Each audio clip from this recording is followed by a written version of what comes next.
Hello girls, welcome back to your English literature class.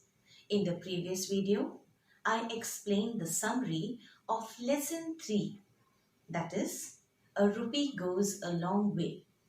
Today, we shall read the lesson together. So children, keep a pencil in your hand and then start reading along with me. Okay? So children, open your books, page number 25. Lesson 3, a rupee goes a long way.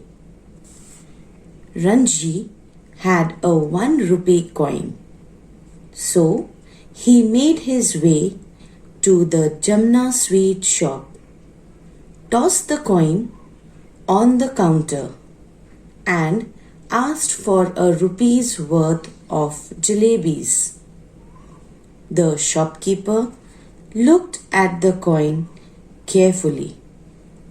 That coin's no good, he said. Are you sure? Ranji asked. These coins went out of use long ago, said the shopkeeper.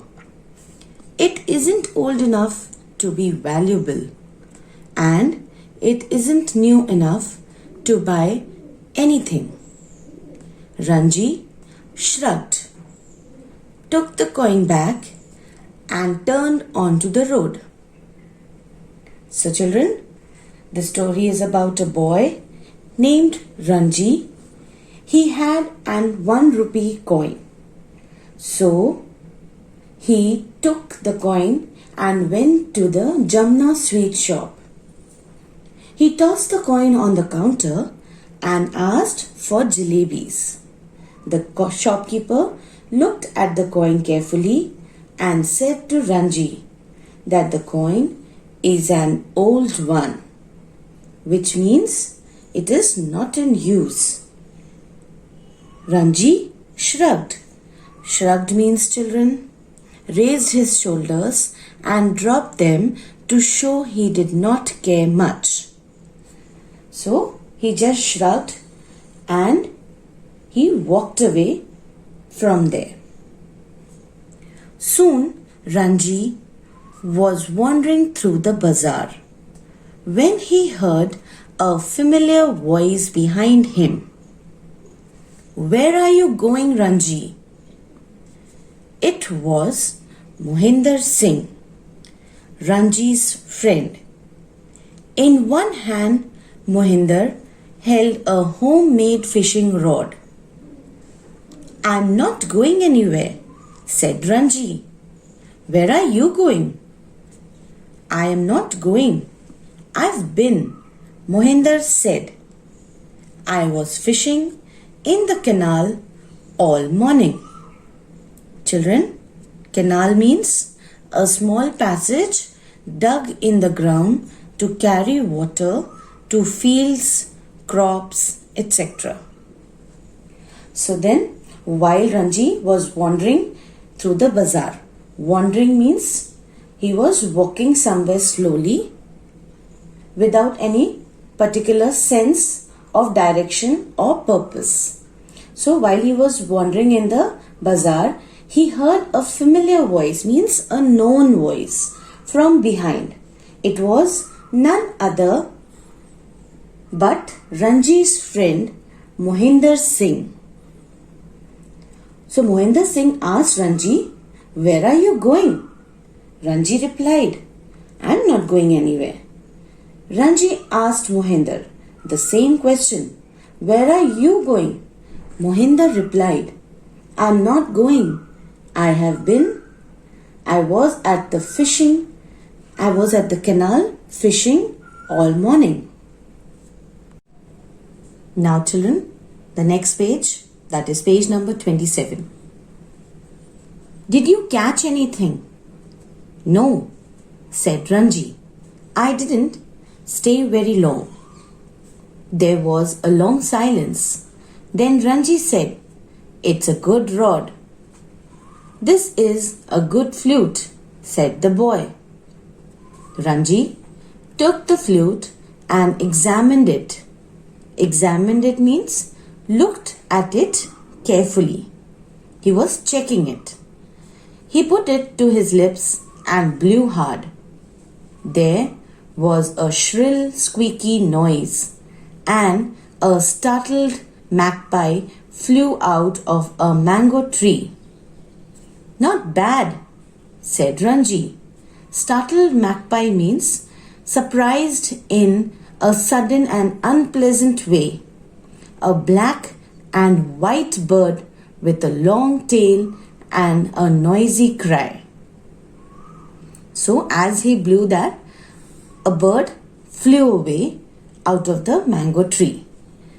Not bad, said Ranji. The boy had taken the rod from Ranji and was looking it over. Not bad, he said. Ranji hesitated no longer. Let's exchange. A trade was made. The boy took the fishing rod and went on his way. So, hesitated no longer means did not feel unsure or wait anymore. Trade means an exchange of things or goods between people. So then what happened? The boy asked Ranji, did you catch anything? Now Ranji, he said no, I didn't wait very long. Here he said lies. There was a long silence, means for a long time there was no talk. Then Ranji said that my rod is a good one. The boy even said that my flute is a good one. And then both of them started examining one another's things, means they were checking whether it is good or not. And finally, without wasting time, they both made an exchange. The boy took Ranji's fishing rod and Ranji took the boy's flute. Ranji began playing the flute. The notes sounded lovely to him, but they startled people who were passing on the road. When he came to the clock tower, where the bazaar began, he sat on the low wall and blew vigorously on the flute. Vigorously means with full energy. I can play better than that, said a boy who was carrying several empty milk cans. Let's see, Ranji said. So then Ranji began to move towards the bazaar and went there. When he reached the clock tower, he sat down on a low wall and started playing the flute with full energy. Then came a boy who was carrying many empty milk cans. He told Ranji that I can play this flute better than you. Ranji gave him the flute and said, let's see. Now children, the last page, that is page number 28. The boy took the flute and played a lovely little tune.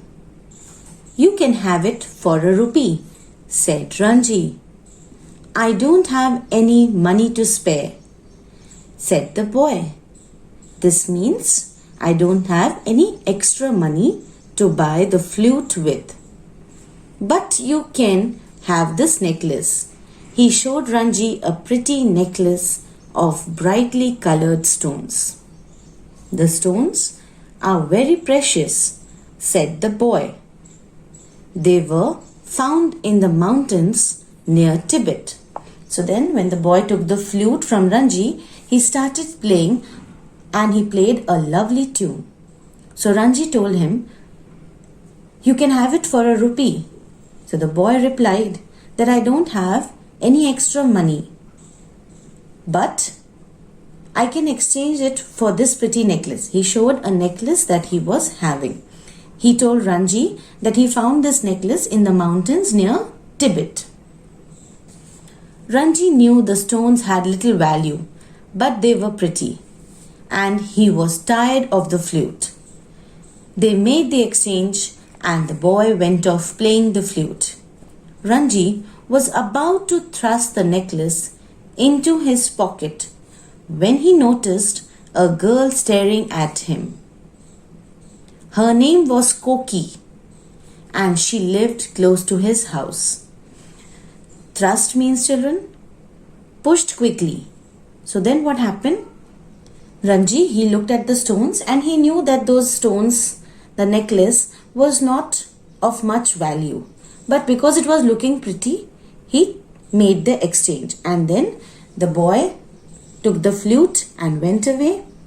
And Ranji took the necklace and started moving. But before that, as he took the necklace and was about to put it in his pocket, a girl saw him. And what was that girl's name? Koki. She lived near his house. "Hello, Koki," he said. "What's that you've got?" "Ranji, a necklace. Would you like to have it?" "Oh, thank you," said Koki, clapping her hands with pleasure. "1 rupee," said Ranji. So then what happened? Koki, as she was staring at him, so she asked that what are you having in your hand? She asked Ranji. Ranji said, "It's a necklace. Would you like to have it?" Koki was very happy. She clapped her hands and said with pleasure. Ranji said, "Give me 1 rupee for this." "Oh," said Koki. Actually, she was thinking that he is going to give it for free, but he asked her for money. She made a face. She made a face means showed she was not happy as she had to pay for the necklace. But Ranji was looking the other way and humming. Koki kept staring at the necklace. Slowly, she opened a little purse, took out a shining new rupee and held it out to Ranji. Ranji handed her the necklace. Then he ran across to the Jamna sweet shop and tossed the coin. On the counter, "Jalebis for 1 rupee," he said. So then what happened, children? Koki, she made a face, means she was not happy to pay for the necklace. But Ranji ignored it. He was looking at the other way. And then slowly, Koki, she opened her little purse and took out a shining new 1 rupee coin and she gave it to Ranji. And Ranji gave her the necklace. Soon Ranji took that money and ran across to the Jamna sweet shop. He again tossed the coin on the counter and said, "Jalebis for 1 rupee." The sweet seller studied the coin carefully and said, "Always at your service, sir." He filled a paper bag with hot jalebis and handed them over. When Ranji reached the clock tower, he found Koki waiting. So then the sweet seller, he took the coin and he checked it whether it's okay or not. And when he knew that it's okay, he said, "At your service, sir." And he filled a paper bag full of hot jalebis. Ranji took that paper bag full of hot jalebis and reached the clock tower. And when he reached there, what did he see? He found Koki waiting there. "Oh, I'm so hungry," she said, giving him a shy smile. So they sat side by side on the low wall and Koki helped Ranji finish the jalebis. Then Koki told Ranji that she was very hungry. And Ranji and Koki both sat on the low wall and finished the jalebis together. So children, I hope you all have understood this lesson. The story was written by Ruskin Bond. I will be posting the question answers of this lesson and the book exercises. Okay? Thank you.